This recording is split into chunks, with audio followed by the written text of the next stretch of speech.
আজকের কাজটা পুট্টি দিয়ে করব। তো পুট্টি দিয়ে কাজ করলে না আমার হাতের ভীষণ ক্ষতি হয়ে গেছে। আমি যেহেতু আগে জানতাম না, সেজন্য পুট্টিটাকে না সরাসরি একদম হাত দিয়ে ধরে ফেলেছিলাম। তো আমার নখ ভীষণ নষ্ট হয়েছে।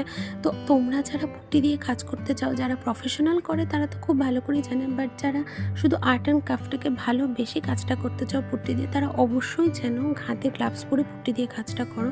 একদম সরাসরি ধরলে কিন্তু নখ একদম থাকবে না। আমার যেমন এখন ডান হাতের নখ একেবারেই থাকে না। তো যাই হোক, এই টবটা না একদম খালি ছিল। অনেকদিন ধরে ভাবছিলাম কী করা যায়।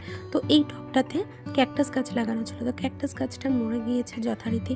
আর আমার খুব খারাপ লাগছিল, তাই আমি আর ভেবেছি ক্যাকটাস গাছ আনবো না। আর ক্যাকটাস গাছ নাকি বাড়িতে রাখাও ভালো না। তাই ভাবলাম এই পাথরগুলোকে এরকমভাবে ক্যাকটাসের মতো করে এখানে মাটি দিয়ে এই টবটাতে দিয়ে দিলাম। তো কেমন লাগলো আমার এই কাজটা অবশ্যই তোমরা আমাকে জানিও। ভালো লাগলে লাইক, শেয়ার, কমেন্ট করো। অবশ্যই চ্যানেলটাকে সাবস্ক্রাইব করো। আর যারা আমার ফেসবুক পেজ থেকে দেখছো তারা আমার পেজটাকে ফলো করে দিও।